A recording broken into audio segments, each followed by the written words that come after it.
খবর শুনছেন বাংলা সংবাদ থেকে। প্রতিদিনের মতো আজকেও নিয়ে চলে এসেছি বাছাই করা কিছু গুরুত্বপূর্ণ খবর নিয়ে। শুরুতেই শিরোনাম। একই দিনে দ্বিতীয় আত্মহত্যার চেষ্টা মেট্রোয়। কালীঘাটের পর বেলগাছিয়ায়। দমদম থেকে গিরিশ পার্ক পরিষেবা বন্ধ ছিল প্রায় 1 ঘন্টা। টানা দুদিন অতি প্রবল বর্ষণের লাল সতর্কতা দার্জিলিংয়ে। উত্তরবঙ্গে জুড়ে দুর্যোগ। কলকাতায় কবে কতটা বৃষ্টি জানুন বিস্তারিত খবরে।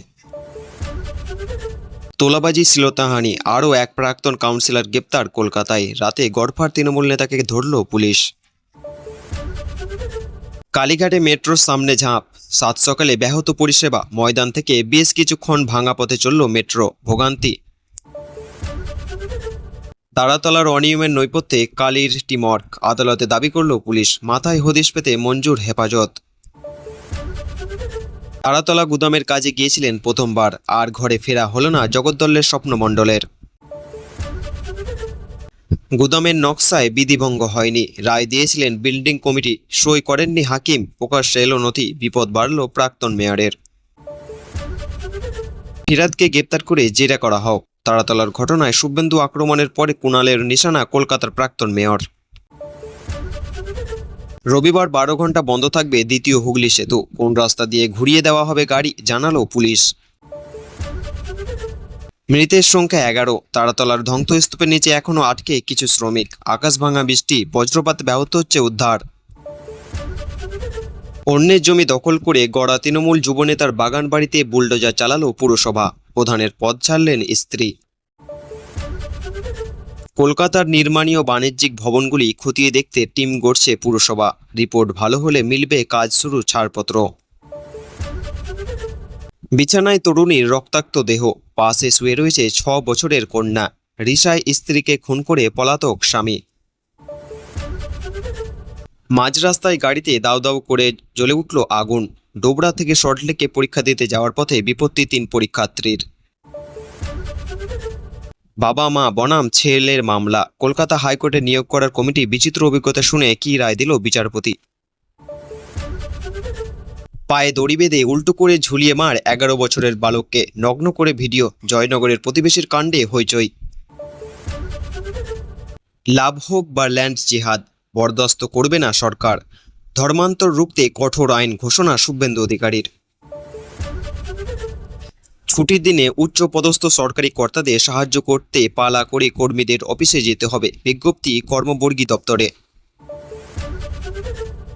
বৃষ্টিতে রাস্তা নালা একাকার। নোংরা জলে বন্দি জগাছা। সেই জলে দাঁড়িয়ে সমস্যা সমাধানের আশ্বাস রুদ্রনীল ঘোষের।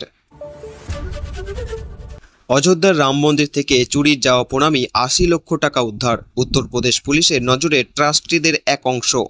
এতক্ষণ শুনলেন সংবাদ শিরোনাম। এবার আসছি বিস্তারিত খবরে।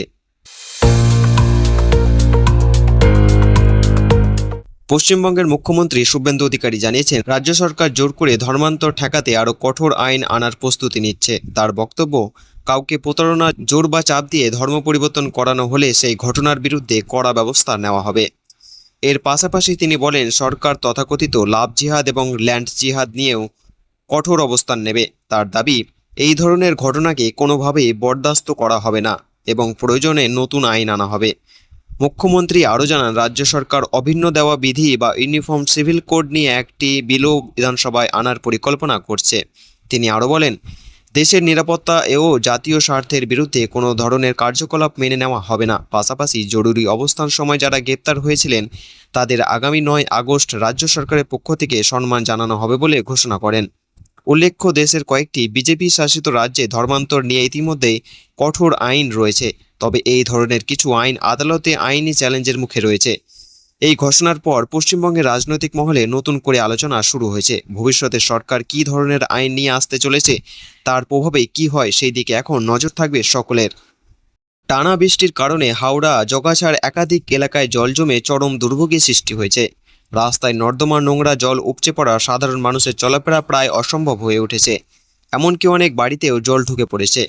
শুক্রবার সকালে এলাকার পরিস্থিতি দেখতে ঘটনাস্থলে যান শিবপুর বিধায়ক রুদ্রনীল ঘোষ। তার সঙ্গে ছিলেন হাওড়ার পুরসভা কমিশনার, ইঞ্জিনিয়ার এবং অন্যান্য আধিকারিকরা। রুদ্রনীল নিজেও জমে থাকা নোংরা জলের মধ্যে নেমে স্থানীয় বাসিন্দাদের সঙ্গে কথা বলেন এবং তাদের অভিযোগ শোনেন। এলাকাবাসীদের অভিযোগ, জগাছাড় এই নিচু এলাকা প্রায় প্রতি বছরই বর্ষার সময় এরকম সমস্যা দেখা যায়। প্রায় 500 পরিবার জলবন্দী অবস্থায় রয়েছে। স্কুলের পড়ুয়া শিশুদের নোংরা জল পেরিয়ে স্কুল ও কোচিংয়ে যেতে হচ্ছে। কর্মজীবী মানুষও একইভাবে সমস্যার মধ্যে রয়েছেন। দীর্ঘদিন ধরে অভিযোগ জানানো হলেও স্থানীয় সমাধান হয়নি বলে দাবি স্থানীয়দের। রুদ্রনীল ঘোষ বলেন, আগের প্রশাসনের সময় নিকাশি ব্যবস্থা উন্নয়ন না হওয়ায় এই পরিস্থিতি তৈরি হয়েছে। তিনি আশ্বাস দেন, বর্তমান সরকার দ্রুত জমে থাকা জল সরানোর ব্যবস্থা করছে এবং সমস্যার স্থানীয় সমাধানের জন্য প্রয়োজনীয় পদক্ষেপ নেওয়া হবে। এখন দেখার বিষয় এই আশ্বাস কতদূর বাস্তবে কার্যকর হয় এবং জগাছাড় মানুষ কবে এই দীর্ঘদিনের জলজট সমস্যা থেকে মুক্তি পান। উত্তরবঙ্গ জুড়ে দুর্যোগ লাল সতর্কতা জারি করেছে আলিপুর আবহাওয়া দপ্তর। বর্ষা নামলে নাজেহাল দার্জিলিং, জলপাইগুড়ি, আলিপুরদুয়ারের মতো জেলা। টানা কয়েক সপ্তাহ ধরে এই সমস্ত জেলায় ভারী বৃষ্টি চলছে। উত্তরের নদীগুলি জলস্তরও বেড়ে গিয়েছে। এখন পরিস্থিতির পরিবর্তনের কোনো সম্ভাবনা নেই। দক্ষিণবঙ্গের বিক্ষিপ্তভাবে বজ্রবিদ্যুৎ সহ বর্ষণের সতর্কতা জারি করা হয়েছে। উত্তরবঙ্গের বিস্তীর্ণ অংশের প্রবল বর্ষণের সতর্কতা জারি করা হয়েছে। রবিবার এবং সোমবার দার্জিলিং, আলিপুরদুয়ার, কোচবিহার, কালিম্পং এবং জলপাইগুড়ি থেকে ভারী থেকে অতি ভারী বৃষ্টি হবে। কোথাও কোথাও অতি প্রবল বর্ষণের সম্ভাবনা রয়েছে। এই জেলাগুলিতে লাল সতর্কতা জারি করা হয়েছে আবহাওয়া অফিস থেকে। জলপাইগুড়ি এবং আলিপুরদুয়ারে লাল সতর্কতা রয়েছে শনিবারও। এছাড়াও উত্তরের 5 জেলায় আগামী শুক্রবার পর্যন্ত ভারী বৃষ্টি চলতে পারে।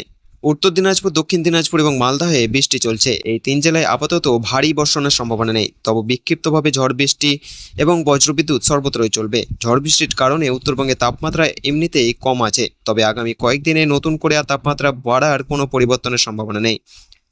কলকাতা সহ দক্ষিণবঙ্গের সর্বত্রই প্রতিদিনই বিক্ষিপ্ত বৃষ্টি হতে পারে, তবে শনিবার এবং রবিবার শহরে আলাদা করে কোনো সতর্কতা নেই। বৃষ্টি বাড়তে পারে মঙ্গলবার থেকে। কলকাতা ও দক্ষিণবঙ্গের অন্য জেলাগুলিতে শুক্রবার পর্যন্ত টানা বজ্রবিদ্যুৎ সহ বৃষ্টির সতর্কতা জারি করা হয়েছে।